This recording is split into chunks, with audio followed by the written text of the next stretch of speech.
নমস্কার বন্ধুরা, অনুরাগে রান্নাঘরে আপনাদের সকলকে স্বাগত। আমি আজকে আবার এসে গেলাম নতুন একটা ভিডিও নিয়ে। আজকে আমি বানাবো ছোলার ছাতুর শরবত। তার জন্য নিয়েছি আমি দেখুন একটু ছোলার ছাতু নিয়েছি। এটা কিন্তু আগে অরিজিনাল, ওই যে এখন সব পিস্তা আসে বাড়িতে বাড়িতে এসে পিষিয়ে দেয়, সামনেই পিষিয়ে দেয়, একদম অরিজিনাল ছোলার ছাতু। ছোলার ছাতুর শরবত বানানোর জন্য আমি এই যে পেঁয়াজ নিয়েছি। পেঁয়াজটা আমার অর্ধেক লাগবে, অর্ধেকের অর্ধেক লাগবে, 1/4 লাগবে। একটু অর্ধেক এই দেখুন কাগজি লেবু নিয়েছি অর্ধেকটা, একটা কাঁচা লঙ্কা নিয়েছি, এখানে বিট লবণ আছে, এখানে সাদা লবণ আছে। বন্ধুরা তাহলে এই ছাতুর শরবত বানানোর জন্য আমি তাহলে পেঁয়াজটা লঙ্কাটা কেটে নিই। যা গরম পড়েছে বন্ধুরা, এখন এই শরবত, আমের শরবত, তারপরে আপনার ধরুন এই বেলের শরবত আর ছোলার শরবত ঠান্ডা কোথায় আছে সেই আমরা খুঁজবো। প্রচণ্ড গরম পড়েছে, ঠিক না বন্ধুরা? আপনাদের গরম লাগছে কিনা জানি না, আমার তো ভীষণ গরম লাগছে, মানে ঘরেই থাকা যাচ্ছে না এরকম ধরনের, ভীষণভাবে গরম পড়েছে। তাই গরমে কি করা যাবে, কোথায় ঠান্ডা পাবো, সেই দুপুরবেলায় এই 10টা না বাজতে ধরুন এত গরম, বাজার থেকে এসেই মনে হয় যেন একটু ঠান্ডা খায়, অন্য কিছু খেতে ইচ্ছা করছে না। তখন আপনি ঝটপট ঘরে যদি ছাতু এরকম থাকে এরকম করে বানিয়ে আপনারা খেলে আপনারা এক টাইম পেটও ভরবে, শরীরটাও ঠান্ডা থাকবে। দুর্দান্ত লাগে বন্ধুরা এই ছোলার ছাতু।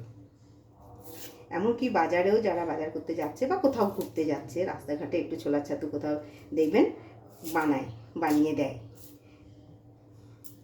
সেখানে দাঁড়িয়েও আমরা তখন 1 গ্লাস খেয়ে নিই। সেই জিনিসটা আমরা ঘরে বানিয়ে খাবো। দেখুন ঘরে বানাচ্ছি কত সুন্দর করে, ঠিক আমি যেভাবে বানাচ্ছি আপনারা ওইভাবে বানাবেন, দেখবেন ভীষণ ভালো লাগবে। এরকম পেঁয়াজটাকে আমি একটু পাতলা পাতলা করে কেটে নেব।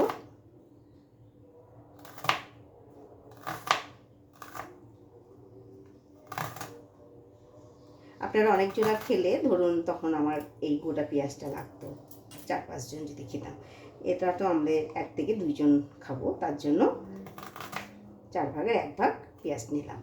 এই দেখুন বন্ধুরা, পেঁয়াজটাকে আমি ঠিক এইরকম করে কেটে নিলাম। আমি পেঁয়াজটা আগে ধুয়ে রেখেছিলাম, ওই জন্য পেঁয়াজটা আর পরে ধুলাম না। আর পেঁয়াজটা দেখবেন আগে গোটা অবস্থায় ধুয়ে নেওয়াটাই ঠিক। পেঁয়াজ কেটে আর ধুলে তার যে একটা সেন্ট টেস্ট থাকে সে চলে যায়, তার জন্য আমি আর পেঁয়াজটা ধোবো না। দেখুন এইভাবে আমি কেটে নিয়েছি। এখন আমি এই গ্লাসের মধ্যে দিয়ে দিলাম। এবার আমি দেখুন বন্ধুরা কাঁচা লঙ্কাটাকে আমি কেটে নেব। কাঁচা লঙ্কাটাকে আমি একটু খানিকটা চির করে নেব। এই দেখুন এরকম করে চির করে নিলাম। এইবার কাঁচা লঙ্কাটাকে আমি পাতলা পাতলা করে কেটে নেব।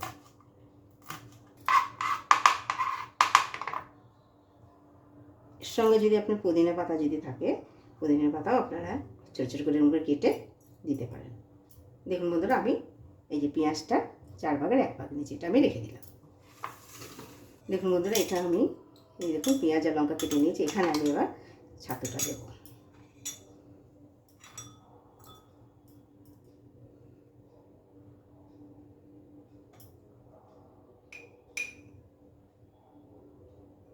ছোলার ছাতু যেহেতু ঘরে বানাচ্ছি, আমরা একটু ঘন করেই বানিয়ে খাবো। দেখুন কত সুন্দর লাগবে খেতে। আমি 3 থেকে 3.5 মতো চামচ, 3.5 চামচ মতো, বড় চামচই আমি ছাতুটা নিয়ে নিলাম।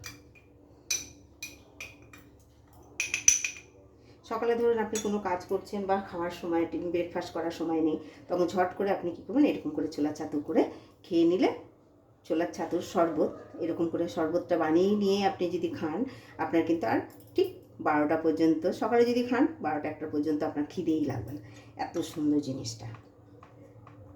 বন্ধুরা এবার আমি জল দেব। আমি নর্মাল জল, এটার মধ্যে কোনো গরম বা ঠান্ডা বা অন্য কোনো জল লাগবে না। যে জল আমরা খাই সেই জল দিয়ে শরবতটা বানাবো।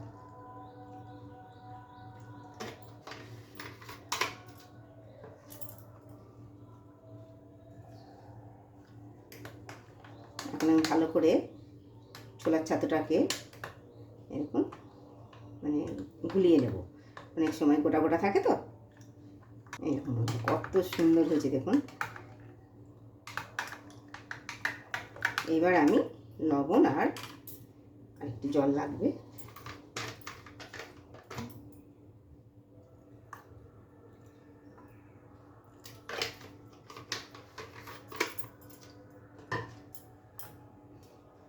এখানে আমি সাদা লবণ দিচ্ছি। পরিমাণ মতো।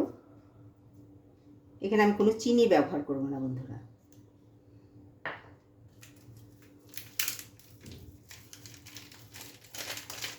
আপনাদের ইচ্ছা থাকলে চিনি নেবেন, কিন্তু আমি চিনি ব্যবহার করব না, আমি করছি না। আপনাদের যদি মনে হয় না একটু চিনি দেবো, সেটা আপনারা দিতে পারেন। এই দেখুন বন্ধুরা, আমি হাফ চামচেরও একটু কম, মানে চামচটা আমার বড়, ওই জন্য হাফ চামচের একটু কম বিট লবণ দিলাম। এখন আমি এই যে লেবুটাকে চিপে দেবো। লেবুর দানাগুলোকে এরকম ফেলে দিলাম, কারণ এটা তো ছ্যাঁকা হবে না, এর মধ্যে আমি লঙ্কা কুচি, পেঁয়াজ কুচি দিয়ে দিয়েছি। এই দেখুন, এবার এই যে লেবু,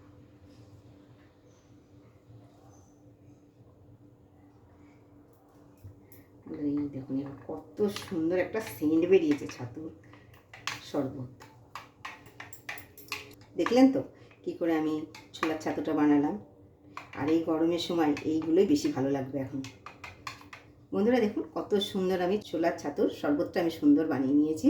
বন্ধুরা এর মধ্যে আপনারা পুদিনা পাতাও দিতে পারেন, খুব ভালো লাগবে। আমি যেভাবে বানালাম এই যে ছোলার ছাতু, আপনারা সেইভাবে বাড়িতে বানিয়ে খেয়ে দেখবেন, হেব্বি লাগবে বন্ধুরা, হেব্বি লাগবে। এক গ্লাস খেলে তখন আরেক গ্লাস খেতে ইচ্ছা করবে। ভিডিওটি ভালো লাগলে লাইক করবেন, শেয়ার করবেন। আবার আসবো নতুন একটি রেসিপি নিয়ে।